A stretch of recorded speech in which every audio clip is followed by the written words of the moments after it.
آئیے چند اشعار سننے کے لیے گزارش کر رہا ہوں اسی عظیم شخصیت کے فرزند ارجمند سے جس کا تذکرہ بار بار ہو رہا ہے کہ اللہ ان کو قبر کے اندر سکون عطا فرمائے۔ قاری محمد افضال صاحب مرحوم انہی کے صاحبزادہ محترم سے گزارش کر رہا ہوں بڑے احترام کے ساتھ وہ عظیم شخصیت جو خاموش مزاج کافی دیر سے اسٹیج پر تشریف فرما ہے، مولانا محمد عثمان صاحب تشریف لائیں اور چند اشعار سے ہم سامعین کو محظوظ فرما دیں۔ السلام علیکم ورحمۃ اللہ وبرکاتہ۔ وعلیکم السلام ورحمۃ اللہ۔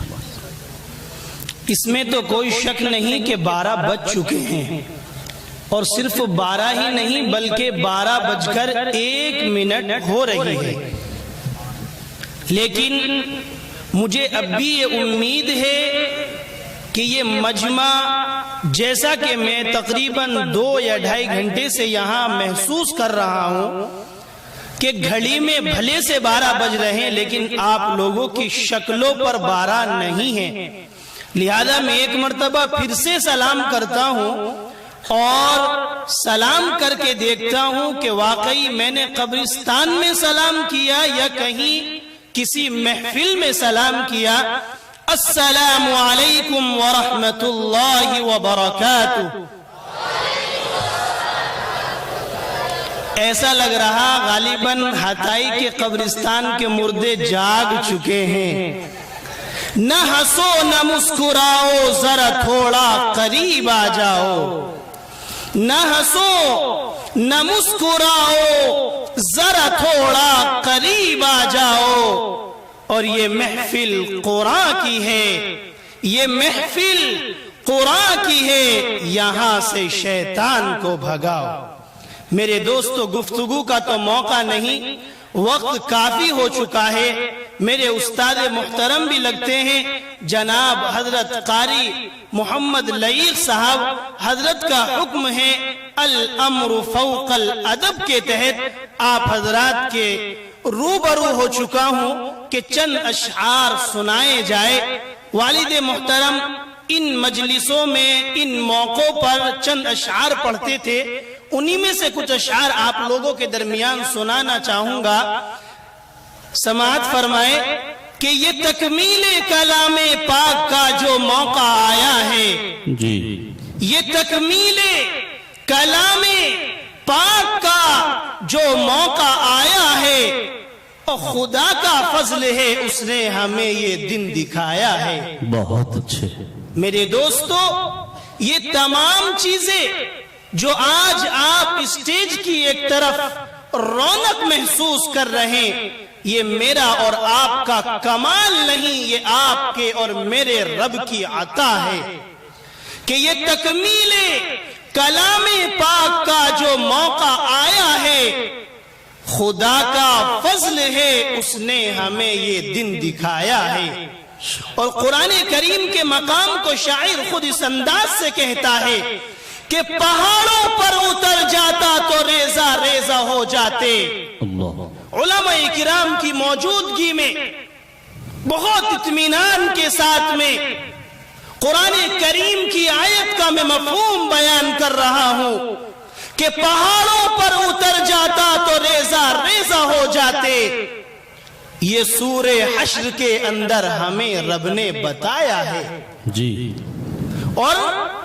ان حفاظ کو یہ انعام، یہ دنیا انعام ہے کہ آج علماء کرام کے ہاتھوں سے ان کے سروں پر دستار رکھی گئی۔ اور میرے دوستو، اگر آپ اجازت دے تو بتاؤں کہ وہ کیسے علماء کرام تھے کہ جن لوگوں کے ہاتھوں سے ان کے اوپر دستار رکھی گئی۔ میرے دوستو، رب کا یہ نظام ہے کہ رب نے ہمیں اس زمانے میں بھیجا کہ جب ہم شیخ الاسلام حضرت مولانا حسین احمد مدنی کو اپنی آنکھوں سے نہ دیکھ سکے، لیکن مجھے وہ واقعہ یاد آتا ہے کہ جب نبی علیہ السلام بیان نہیں کرنا، چند اشعار والد محترم کے سنانے ہیں، تمہید قائم کر کے لا رہا ہوں کہ نبی علیہ السلام معراج پر تشریف لے جا رہے ہیں، جب واپس آتے ہیں تو واپس آتے ہوئے ہوتا یہ ہے کہ جاتے ہوئے ہر آسمان پر الگ الگ نبی سے ملاقات ہوتی رہی، جاتے رہے، واپسی میں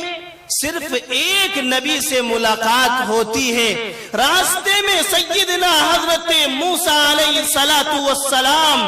راستے میں نبی علیہ السلام کے منتظر ہیں۔ آج موسیٰ ہی کیوں کھڑے ہیں؟ ہمارے دادا حضرت ابراہیم آج کیوں نہیں کھڑے؟ میرے دوستو، حضرت موسیٰ کون سے انبیاء میں سے ہیں؟ وہ نبی ہے کہ جس نبی کو کلیم اللہ کہا جاتا تھا۔ کسی شاعر نے کسی زمانے میں کہا ہوگا، کون کہتا ہے ملاقات نہیں ہوتی؟ توجہ چاہوں گا، کون کہتا ہے ملاقات نہیں ہوتی؟ ملاقات تو ہوتی ہے مگر بات نہیں ہوتی۔ لیکن موسیٰ ان نبیوں میں سے ہے کہ کون کہتا ہے کہ بات نہیں ہوتی؟ بات تو ہوتی ہے، ملاقات نہیں ہوتی۔ حضرت موسیٰ وہ نبی ہے کہ جس نے اللہ رب العزت کو دیکھنے کی طلب کی تھی، لیکن اللہ رب العزت نے کہا تھا لن ترانی، کہ تم مجھے دیکھ نہیں سکتے۔ آج موسیٰ وہاں کھڑے ہیں کہ اگر میں اپنی آنکھوں سے رب کو نہ دیکھ سکا تو کم از کم ان آنکھوں کو تو دیکھ لوں جو رب کو دیکھ کر آ رہی ہے۔ میرے دوست، رب کا نظام ہے کہ ہم شیخ الاسلام حضرت مولانا حسین احمد مدنی کو نہ دیکھ سکے، لیکن ان کے پوتے سیدنا حضرت مولانا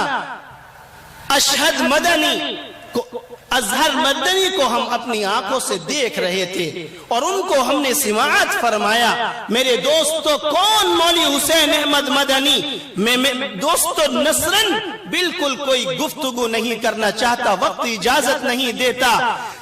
جب انگریز نے اس ملک کے اندر قدم رکھا تو آپ نے فوج میں بھرتی ہونے کو حرام کہا۔ والد محترم فرماتے ہیں کچھ اس انداز سے کہ دیا حرمت کا فتویٰ فوج میں کیا بھرتی ہونے کا،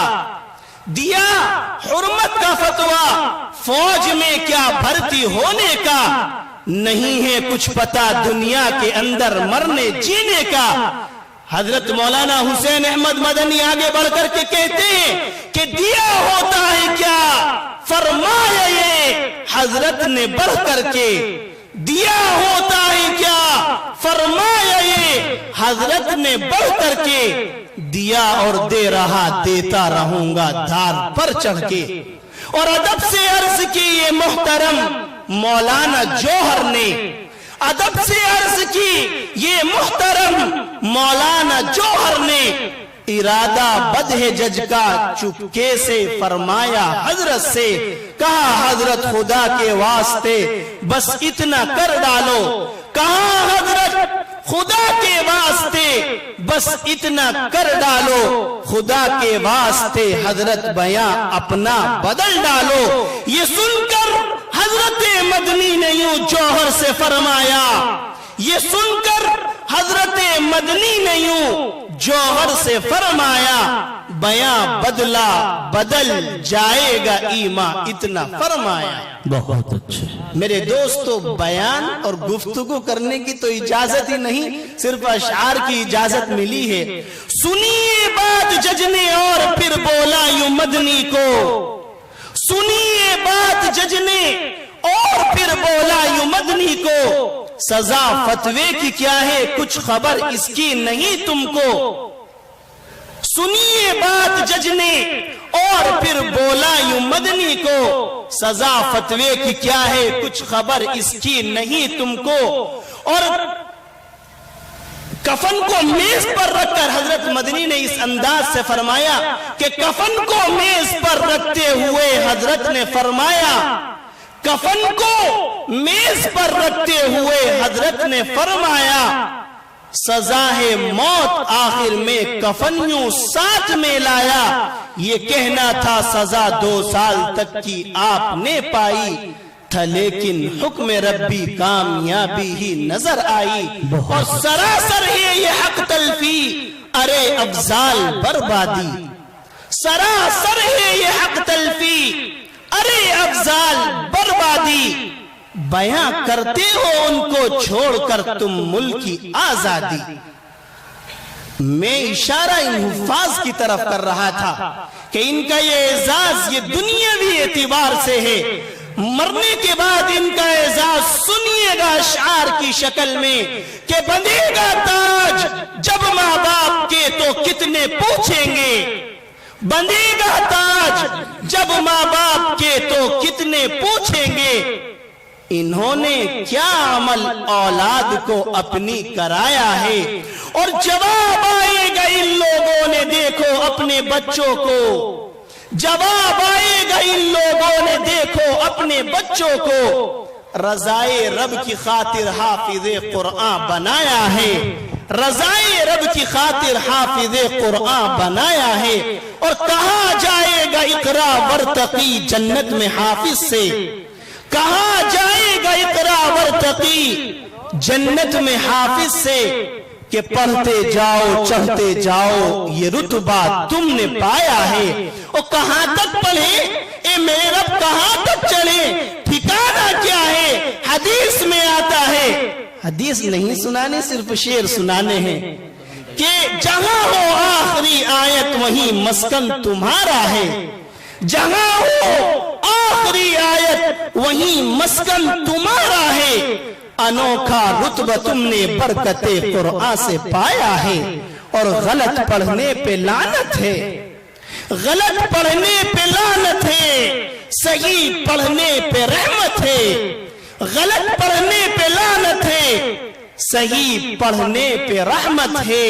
یہ فرمان خدا ہم کو محمد نے بتایا ہے، اور الہی سارے فتنوں سے بچا کر کامیابی دے، کم از کم آمین تو کہہ دیں، یہ انتظار میں ہے کہ کہلائے گا تو کہیں گے نہیں تو خاموش ہیں، کہ بچا کر ہم کو فتنوں سے الہی کامیابی دے، بچا کر ہم کو فتنوں سے۔ میرے دوستو جتنے اشعار میں آپ لوگوں کے درمیان پڑھ رہا ہوں، صرف ایک شعر کو چھوڑ کر تمام کے تمام شعر میرے والد محترم حضرت اقدس حضرت قاری افضال احمد افضال قاسمی مرحوم کے لکھے ہوئے اشعار ہیں، جن کا نام میں بیٹھا ہوا کئی مرتبہ سن چکا کہ حضرت قاری افضال۔ میرے دوستو آخری شعر پڑھ کے آپ لوگوں کے درمیان سے رخصت ہوتا ہوں، اگر موقع ہوتا گفتگو بھی ہوتی، لیکن اب موقع نہیں، کہ بچا کر سارے فتنوں سے اور بچا کر ہم کو فتنوں سے الہی کامیابی دے، لبوں پر بندے افضال کے یہ جملہ آیا ہے۔ السلام علیکم ورحمۃ اللہ وبرکاتہ۔